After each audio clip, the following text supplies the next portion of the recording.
a brand new flavor in your ear. Time for new flavor in your ear. I'm kicking new flavor in your ear. Just like you in the blind. Robotic kick the flag. What's up, Flava fam? My name is Marcus, and I'd like to welcome you to episode 2 of the Flava Files. Tonight we have a special guest, the one and only Aiesha, the owner and operator of Saucy Oysters. I'm looking forward to this episode because Aiesha is one of the most popular food vendors in the city, and I'm glad to have you on the podcast so everybody can hear your story. Thank you so much. Let's start from the beginning. What's the story behind Saucy Oysters? Saucy Oysters started at home, just really cooking and barbecuing for family. First, it started with myself, my business partner at the time, the father of my children. We're living together. And oysters, we were barbecuing, and oysters has always been like one of the things that you, like an appetizer, right? Before you really get into the grill, you have something that keeps you going. You have, maybe a beer or something while you're grilling outside just to keep it going. And so we started grilling oysters, inviting family over. And after a while, families started saying, you should sell these. This is good. Right. And along the way, it honestly took us 3 years before we actually got to the point where we decided to sell. So our sauce was getting perfected over the 3 years. First it was very basic, and then we started building on the flavors, and that's really how it started, at home in the kitchen on the grill. And Saucy was born, huh? Yes. Saucy Oysters was born. That's right, dope. Right. That's dope. If you could describe Saucy Oysters in 3 words, what would that be? In 3 words, I would say Saucy Oysters is an experience. Saucy Oysters is unique, and Saucy Oysters embodies flavor profile. Right, flavor, that's important. Yes. That's important. Yes, Flavor profile. It's memorable. It gets on the palate, and it's a flavor and a taste that you chase. Right, like those shooters. Right. I've seen those shooters. Exactly. Those shooters are dope. Exactly. That's something I have never seen before. The oyster shooters. Yeah, I love that. Yes, I love that. yes. It seems like it's a fan favorite, the oyster shooters. Right, yes. Right. And that's something, how did you come up with the oyster shooter?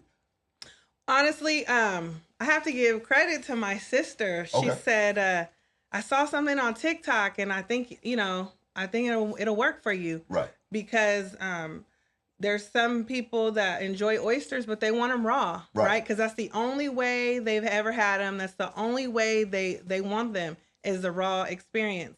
And for a while, I debated it, and then I was trying to figure out how to incorporate raw oysters. And, of course, TikTok, she saw an idea. She sent it to me, and I just rolled with it. I played with the sauce, with the cocktail sauce. Okay. Trying to find my own taste, something that I like, that I thought would be enjoyable. And I found, I got in there and mixed and whipped and got the right recipe. And when I started to sell it to the customers, getting the feedback, they were like, yes. Can I buy this? Right. So sometimes that's how it happens. Exactly. Right. We experiment with something, yes. get it out to the because we're vendors that are on the spot. Right. A lot of the stuff we pilot, we try. It's live at an event, right? So we have to. That's pretty cool. Yeah. That is dope. You're based out of Sacramento. Correct. Right, and you travel for events. Yes. What's the furthest you've traveled for an event? The furthest I would have to say is down south, like past LA, Ocean, like toward along the coast, basically. Wow. I would say Vegas also, but I believe up the coast we've went all the way, towards Mexico, San Diego, like Palm Desert. Wow. Wow. So that is far. Yeah. I haven't traveled that far. Palm Desert. What is a preparation for something like that? You do a local event, regional event. When you're going to be traveling, what is that? That's over 500 miles heading out that way. What's preparation like for you to do an event that far away from the city of Sacramento? Well, I always do my homework first. You know, you map it out. You find every single store within like a reasonable radius to where you're going to be, because I know what's on my menu. So I'm going to need access. What if I run out? I'll call ahead of time. Okay. Can I speak to the manager in the seafood department? Gotcha. Do you offer this? Can you order this? Will I need to pay up front? You know, whatever it's going to take for me. I've oftentimes had to do that out of town. I would go, you know, meet the owner or whomever's in charge and say, on this weekend, we're coming. This is what my expectation of how much I'll need of the oysters. Are you able to supply that? Sometimes I buy out their whole inventory. Wow. Sometimes they'll make a special order, whatever it takes. So preparation is key. Yes. You know you're going to be you traveling. definitely have to plan in advance. You got to know where, you got to know where to get, your inventory. Right. For sure. You spoke about it taking 3 years for you to get going. Right. Can you take us back, us as in the Flava fam, can you take us back to 2018 when you officially got started? Right. What was that experience like for you? Getting started, your first event, things like that. Right. So 2018, well, first off, I always say you don't know till you know. Right. So getting outside on the street, we popped up at the 99-cent store parking lot on Northgate, literally with a grill, some tables, oysters, and, just a lot of energy to like, we're going to do this, psyching each other out. Really relying on the support of our friends and families, the people who said, you should do this, and, so we got out in the parking lot and it was a real grind, a real hustle. I mean, a testament to what it is still today. And it was scary because you're selling oysters in the parking lot on Northgate. Like, who does this, right? A lot of people came because it's a crowded parking lot. They're seeing, they assumed that we were selling barbecue. Just based off of seeing you outside with a grill, then we would say, no, we're just selling oysters. And they were like, oysters? No ribs? No hot links? And nope, we're selling oysters. We're selling oysters. And I just be like, oh, okay, well, how much are they? Yes. Just because they want to steal. They stopped and you talked and now they're like, okay, so, so in the beginning we got a lot of, pity, not pity, but, people that just are supporting just because, they see somebody, they see us out there and they want to support. So, then word got around that, like, because we were consistent, word got around that we were on Northgate selling oysters, right? And people really started coming to buy oysters. But we saw that because we were in a high traffic, street parking lot, that we needed to sell something else too, just for the people that didn't eat oysters, because the concept was new, it was different. Oysters in a parking lot, yeah, that's kind of sketchy, to a lot of people. Especially because we didn't have the setup and the presentation that we do now, right? We were literally, a barbecue grill, and we were doing it with charcoal on the barbecue grill. So it wasn't fast. People were having to wait. There was delays. We'd be like, yeah, go shop and then you come back and get, all of that. And but we stayed consistent, and we did start offering hot links, believe it or not. On a separate grill, we were grilling hot links, so you could have a hot link while you wait for your oysters. And then we started incorporating plates, right? And then people just came to get plates sometimes, and not the oysters. Because we were consistent with the oysters, we never stopped selling oysters, no matter what else we sold on that given day. We never stopped selling oysters. That was our anchor. And so that's how it really started in 2018. And then you one word that stuck out to me when you talked about your start, you spoke about consistency. Correct. How important is consistency, especially in a business like this, getting started?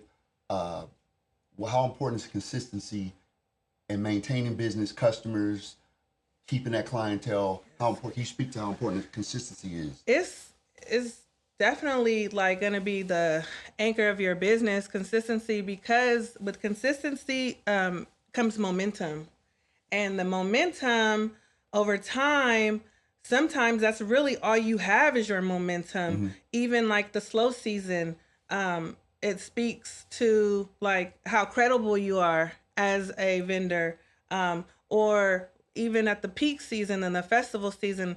Now coordinators are recruiting vendors, right? You get invited and they'll look back and they'll say, someone I've never met before, they'll say, oh, I was looking at your Instagram and I see you've been doing this since 2018. You know, do you still barbecue? Can you offer that? If we want barbecue? And I'm like, yeah, we could do it. You know, yeah, we can make it happen. And we have, right? And we have catered and done things that didn't involve oysters. But I'm always like, but we do oysters, right? You know. But sometimes they just want to support because they see the consistency. The consistency also will get you referred. Gotcha. Your name will be spoken in rooms that you will never be in, but somebody will come and walk away with that and say, I see how long you've been doing this. We want you to be a part of this. You're deserving of this space, right, because of your consistency, because of your work, right? So with that, and I'm right now, I'm experiencing the fruits of my labor. The consistency. Because of the consistency, for sure. You spoke about when you first started, you were in the 99-cent store parking lot. Right. And you adjusted your menu. Right. With the hot links. Right. Now you're specifically focused on oysters. Correct. What made you focus on oysters and stick strictly to oysters and become the Saucy Oysters that you are today? Right. The overhead. That's important. Let's speak to that. Let's speak to that. Because the overhead is money, right? It's inventory, it's prep, it's extra hands, you know, meaning you got to pay someone, employees, or you got to do it yourself, right? When we were doing barbecue plates, it's a lot of preparation that comes in to making food, good food, right? Consistently good food, right? Key. And it's a lot of prep work in barbecue. It's not instant. It takes time. You know, you have to put a certain type of love into everything. I feel like if you're blessed enough for people to trust you with their food, then you have to take that seriously. You have to take into consideration their expectation and what you're willing to put into that in order to deliver, right? And it came to a point where it was like, this barbecue is too much, right? Is it worth it? Is this what we're in for? Is this the passion we want to put behind the barbecue? Do we want to push it as much as we want to focus on the oysters? And the answer was no. The answer was just pure no. It didn't make sense with our vision and how we wanted to really, you know, move forward with the oysters.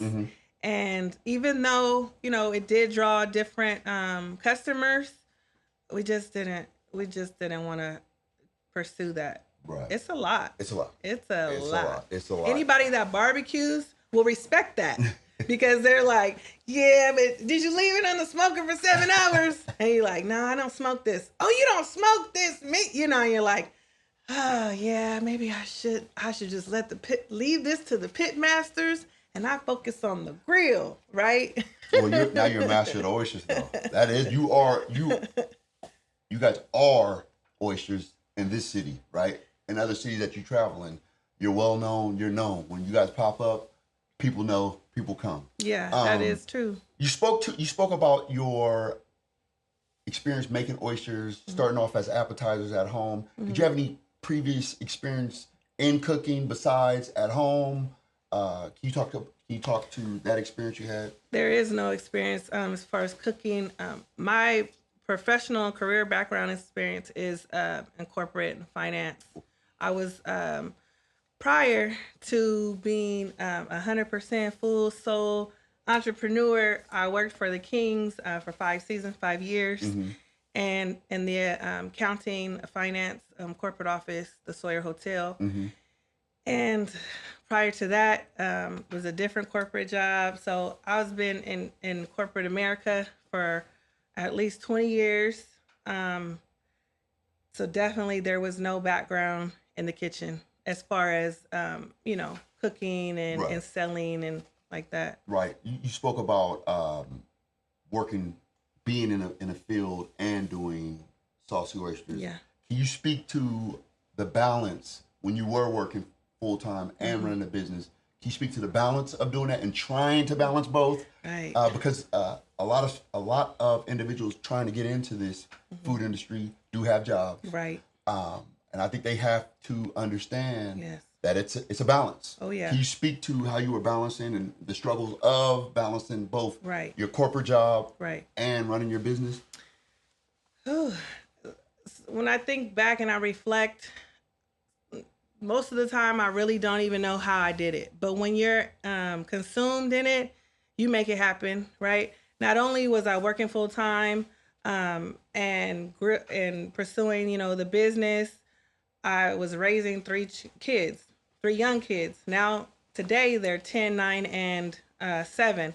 So 6 years ago, they were even Babies. smaller. They were babies, right? So it was a struggle. It was definitely like as a mother, always your responsibilities come first in the home, right?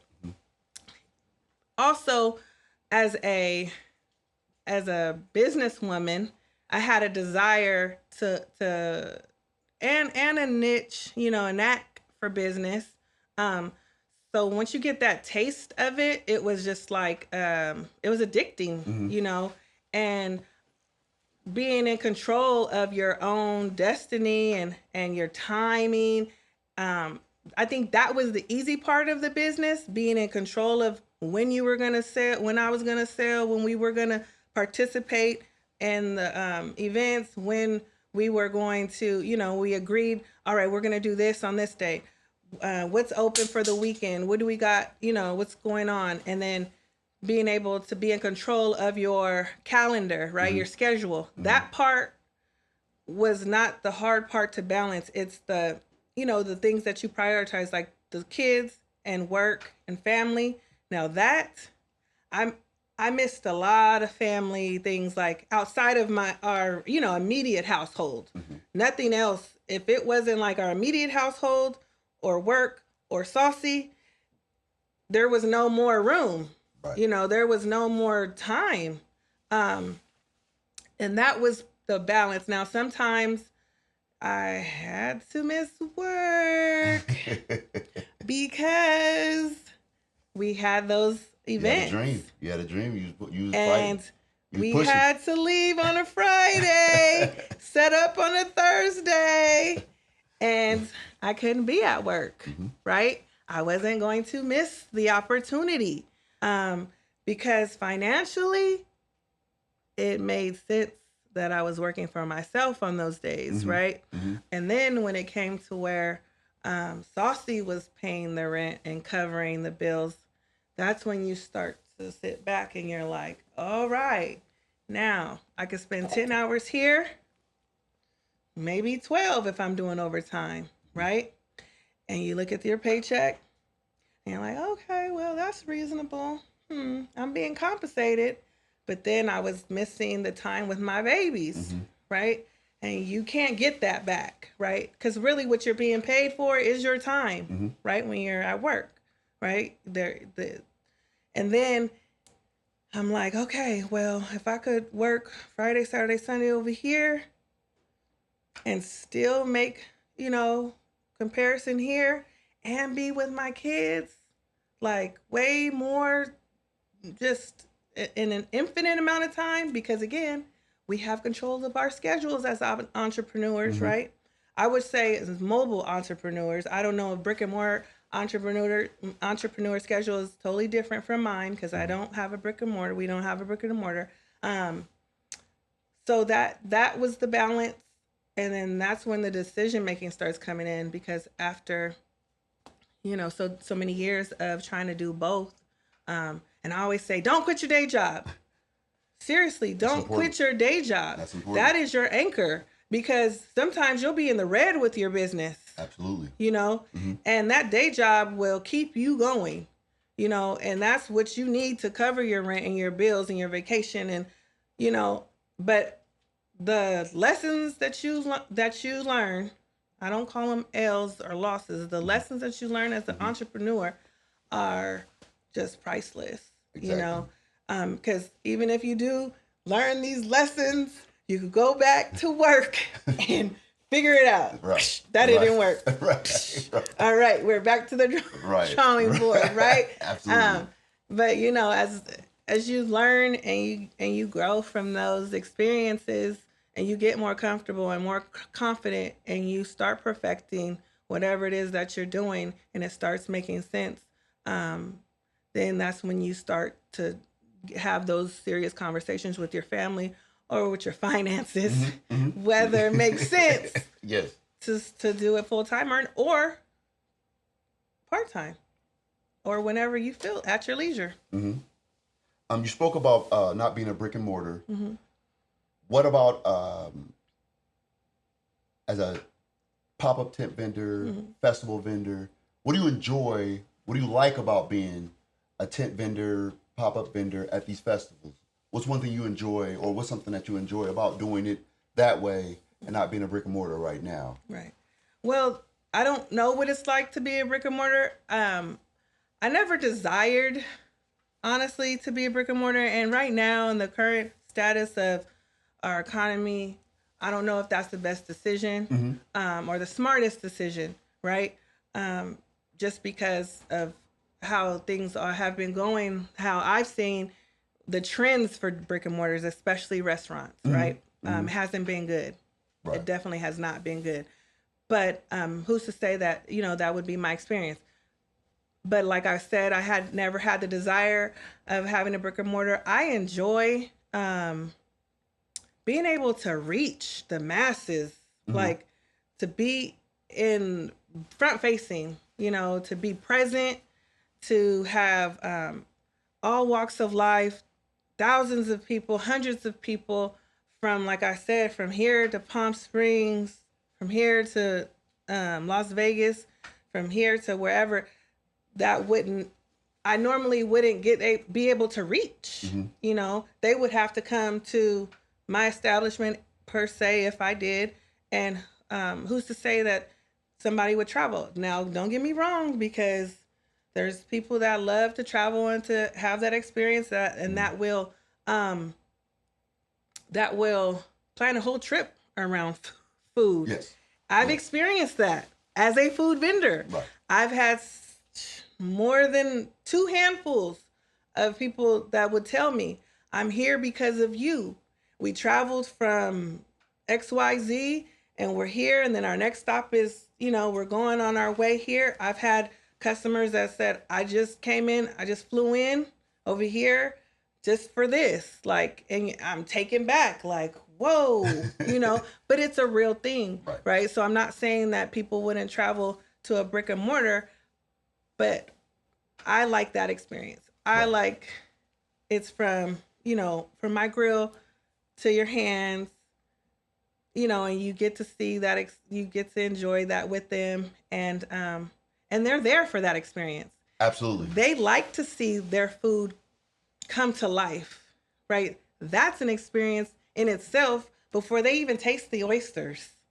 The whole standing in line, having the conversation, the exchange of value, ordering, getting to choose what they want off the menu, seeing it grilled, smelling the aromas, right? The vibe, wherever we are, it's the the energy, and then having that experience, seeing it, tasting it, and then it's like, okay, It's a complete circle. I love that. They always say people like to eat with their eyes. Yes. Right? And the smell, seeing the smoke from the grill. Mm-hmm. It's the senses. It's the senses. Yeah. Yes. That's important. Yes. Talking about the pop-up experience, a lot of individuals don't know what goes behind from the start to the finish. And when I say finish, I'm talking about opening up, serving. Yes. Can you explain what your experience, what an experience is like preparing, getting ready for an event? I know you do 2 events sometimes. Yeah. Can you explain to me what it's like and what it takes for Saucy from a couple days before the event or the day of, what that experience is like for you preparing, getting ready for an event? Right. Well, first of all, it's a mental thing, because you got to be dialed in, right? You got to be mentally ready, because, you got to accept that these next couple of days, it's going to hurt. It's going to be a good pain. You're going to stand up for about, 18 hours Yes. from the time you arrive on location. I always say this is like moving in and out of an apartment or something in one day, or over a course of several days if you're doing a festival or something. But yeah, it starts early morning before anybody gets there with shopping. You gotta, because what I'm doing is I'm preparing seafood, right? So I'm trying to get it as fresh as possible. And with that being said, I got to be at the store, before it opens, get in there, get what I need, get out of there, arrive on location, unload our setup, which is our tent, our grills, make it aesthetically presentable, right?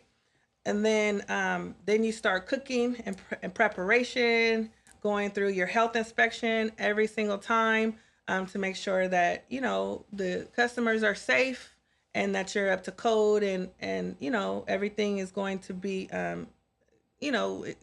good for, consumables.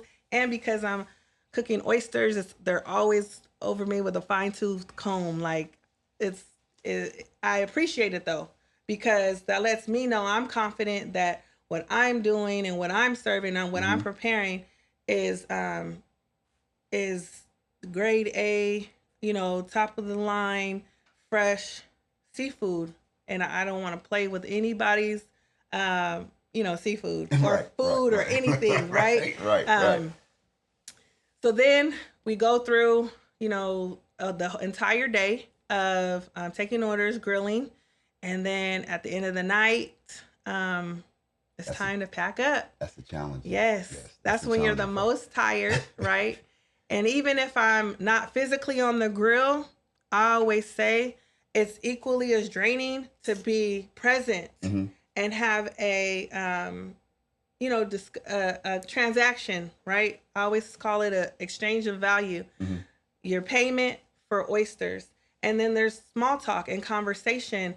And like I mentioned before, the experience, and it's memorable. Sometimes it's nostalgic because a lot of events that we participate in are annual events, meaning they're once a year. It's Father's Day, it's Mother's Day, it's a holiday parade.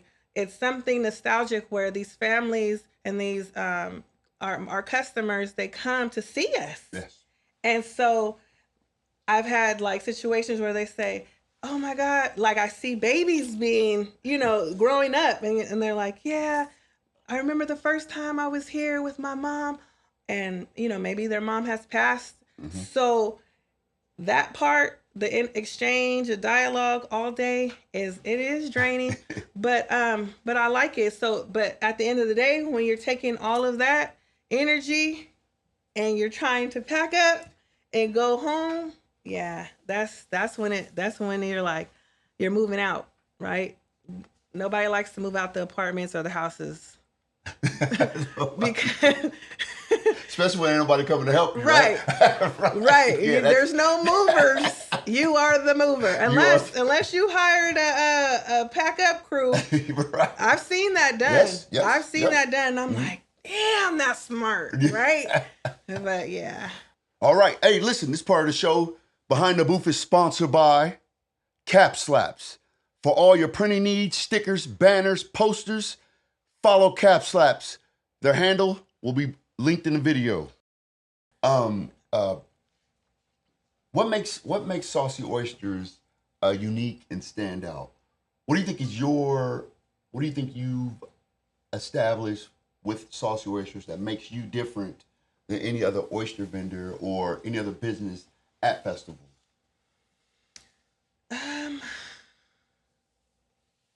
I don't know what it really is. I would like to think that is our love and dedication to what we're doing. Mm-hmm. You know, not to take away from any other vendors, because I know, you know, that a lot of your blood, sweat, and tears, like literal blood, sweat, and tears, goes into your business as a food vendor, beverage vendor, just any, you know, merchant.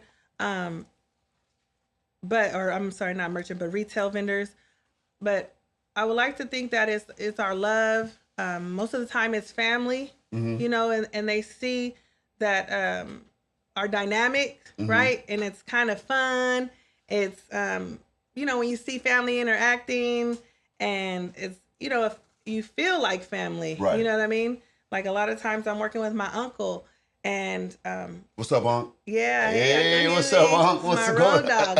And then, you know, people will call him Uncle Huey. Yes. So they come and they're like, "Hey, Uncle Huey," and he loves it, and he's like, "Hey, nephew," or "What's up, sis?" Or you know how Uncle Huey is. And so it gives that feeling, like, you know, it's memorable. Saucy Oysters is always going to be memorable, whether it's going to be from, you know, oysters, the niche. You're gonna remember the smell. You're gonna remember maybe if you didn't even buy anything from us, but you're gonna, you know, it's I don't know. We're more than a vibe, I guess. We're an experience. I love that. Yeah. I love that. Thank you. I love that. You have a menu. You have a menu. What do you think is your most unique oyster that you offer at Saucy Oysters? The most unique. When we're at festivals, we sell out of octopus. Octopus. Yes. Oysters. For sure. Our octopus topping is, I believe, our most unique topping. And people that are coming to festivals are normally looking for foods that they can't get every day, right? Or they don't eat every day, or they don't see, there is no brick and mortar, or there's no place offering that, you know, that they could just drive up to and sit down. So when people are at the festivals, they're looking for an experience, and octopus would have to be that experience. It's very unique. I love your oysters, so I'm gonna try the octopus. Okay, I'm gonna try the octopus. Hold you to it, because a lot of people scared. No, I love I like to live on the wild side. Okay. When it comes to food, Sacramento, we're known for food. We're the farm to fork capital in the world, right? It's on the water tower. Right. That's what we do. Yep. How does Saucy Oysters fit in to this food culture, to this community here in Sacramento? How do you think Saucy Oyster fits in to this culture here in Sacramento as far as the food culture goes? Right. Well, you know, we're based out of Sacramento, and we're getting our oysters from a major seafood distributor. It's probably the only seafood distributor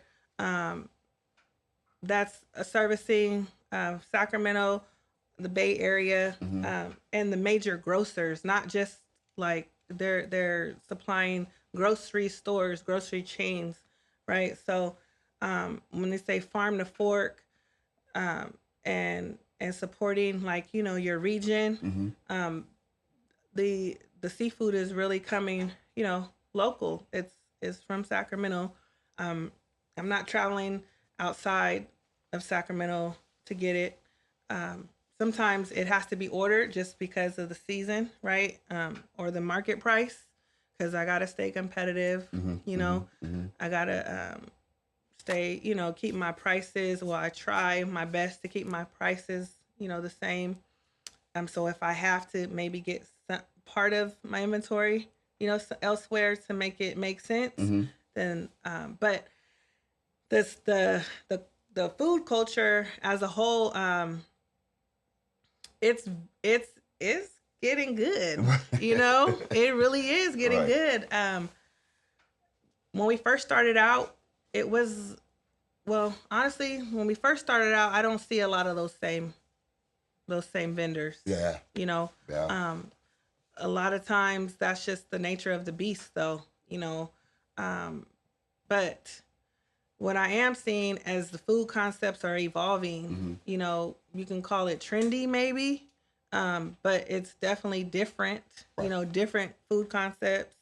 Some of them are more like maybe snacky or like trends. Right. And then some of them are definitely like, oh, we've been eating this. I've only seen it cooked like, you know, you sit at the table and like eat oxtails, right? Now there's a pop-up, you know, flavors. They do oxtails mobile at festivals, right? Some you wouldn't have thought. So you people know, get more access to foods that they normally would have eaten in a brick and mortar. Exactly, or at home, or only on certain occasions. You know what I mean? Occasional food. But yeah, I'm proud of. We've been a part of the Farm to Fork Festival for the last 2 years, 2023, 2024, and I look forward to participating. And it's one of the biggest, if not the biggest, Sacramento food festival, where Sacramento produces it, not an outside person coming from who knows where to Sacramento to, you know, throw an event. But yeah, so I think we fit right in. We do very well at local festivals, pop-ups. I love this city. Like our Saucy family, you know, our Saucy family is all over, but we still do a lot of just popping up where it's just us, not other vendors. It's just, I'll say, you know, we're doing something on Wednesday, we'll be at this location, or we're going to have Saucy Saturday or Saucy Sunday at this location. And, you know, I just hold my breath. We pop up and people show up. That's a beautiful so I'm thing. like, that's a beautiful thank thing. You, God. Thank you. You know, it's a blessing to be able to do that. Yes. At this point, you know, and people look forward to it. They tell me all the time, like, I've been waiting, you know, when is the next one, you know? So. Farm to Fork, you spoke about Farm to Fork and that being a big event for you. Right. With big events like that, and we talked about preparing and getting ready, what is the most, how do you prepare for oysters you've ever sold? Is it by pound? Is it by actual oyster? How do you calculate, and what's the most you've ever sold as far as, I mean, pound-wise, have you sold as far as oysters or things? Well, we typically do, we don't do them by pound. Okay. We do it in quantities, and we call it a sack. Okay. Or 5 dozen. Okay. So in a sack is 60 oysters. There's 5 dozen. And in a festival like Farm to Fork, we'll go through, 60. We'll go through about 60 to 70 of those sacks. That's a lot of oysters. Yeah. That's heavy. Yeah. That's a lot of work. Yeah. Shucking, right? Yeah. Explain to me shucking. I've heard of shucking. Yeah. You know, what is like preparing an oyster? So, shucking. All right. Now, this is where I always stress that it is a labor of love, right? Cooking, especially if it's good, especially if it's consistent. Could be good and consistent. You know that it's a labor of love. So the labor part comes with the shucking. It's the actual process of opening the oyster, because the oyster is closed shell. You have to open it to get to, you know, the actual oyster, the meat. And so, yeah, you do it one by one. So like I said, there's 60 in one sack. You know, it takes a team. I definitely am not going to ever take credit of Teamwork. Ever. That's how we got to this point. Is, you know, they say teamwork makes the dream work. Absolutely. And yeah, for sure, it takes a lot of labor, and that's part, we might not love it, right? But It's got to be done. It has to be done. It has to be done. Oysters are always thought of as like a luxury food. You go to a restaurant, you order some oysters. Right. What are some myths? What's a myth about oyster that you could a myth you could bust about oysters? It being a luxury item. Somebody being through you, they're able to get out of the festival now. What's a myth about oysters that you can bust? Some people think that you find pearls all the time. Yeah. You know, we have found pearls. Oh, yeah. Oh, yeah. Oh, for sure. It's a real thing. Oh, okay. You know, nothing that we could sell. Right. You know, sometimes they're just little beads. We found a couple that are, you know, were like average pearl size, like if you in comparison to like a pearl necklace. But some people think like you just find them, you know, all the time, and that's a myth. And maybe they think that that's why they're expensive. No, it's not because the pearls. You know, I think seafood in general is expensive because it's market price, especially because it's fresh, right? If it's frozen, you're gonna just pay, you know, maybe up a little bit, you know, whatever the retail price is. But when you're dealing with fresh seafood, it's market.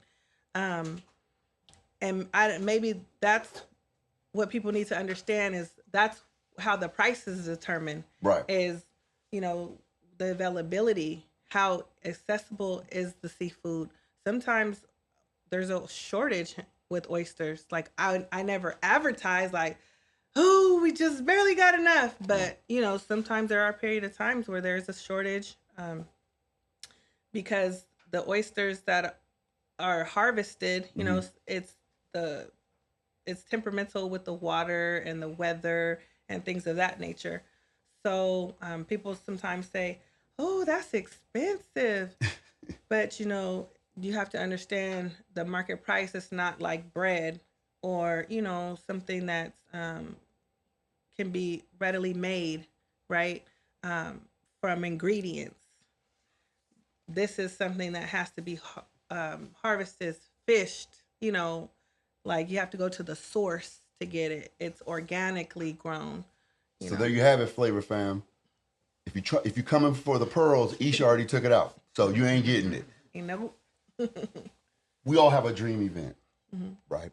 There's always an event. What's a dream event for you, festival that you would like to be at that you haven't been in yet?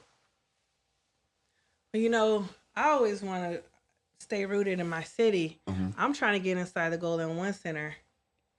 That is it. That's the ultimate, in right? 2025. That's one of like, you know, that's on there. I'm trying to get inside the Golden One Center.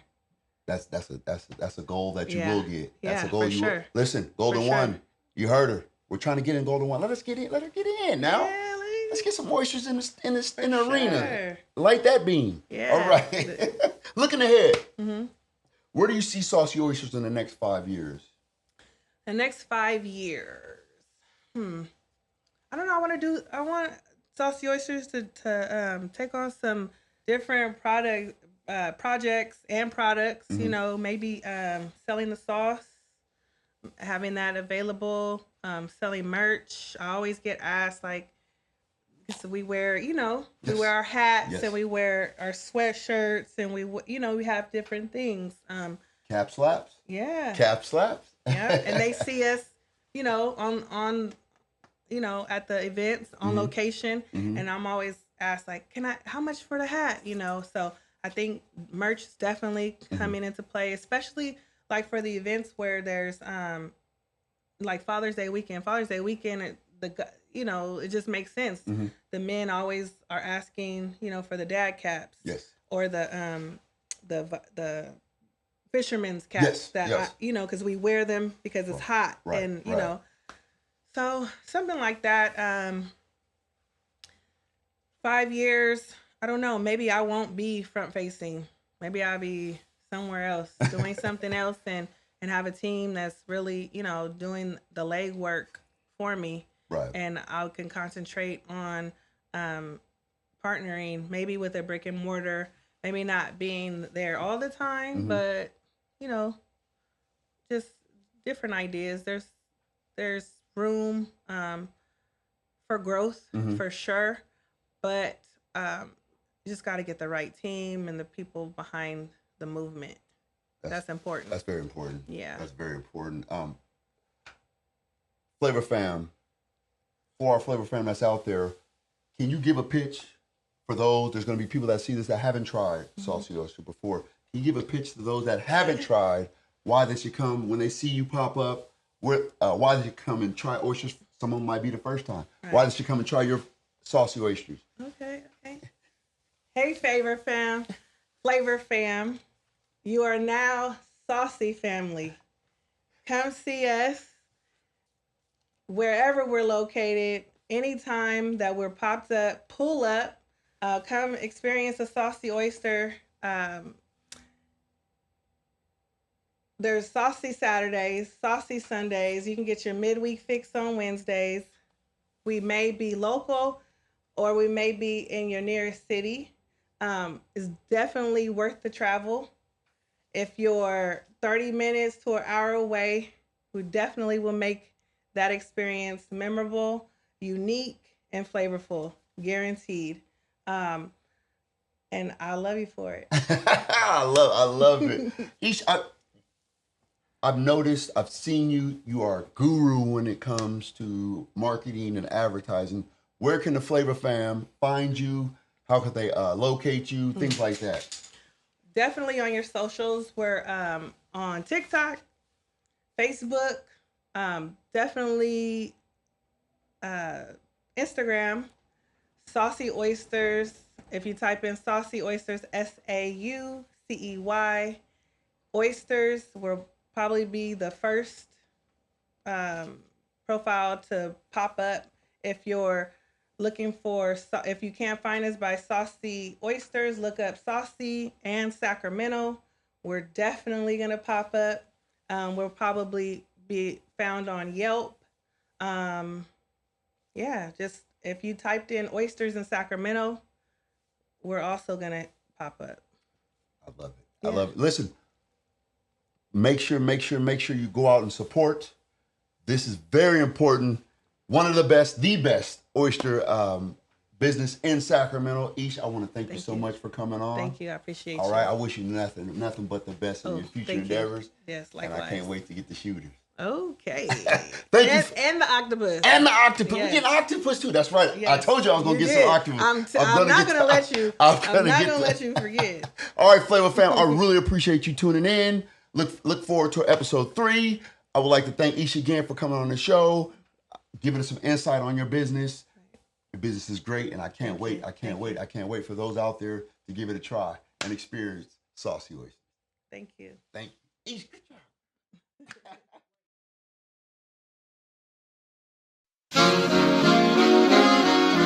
Here comes a brand new flavor in your ear. Time for new flavor.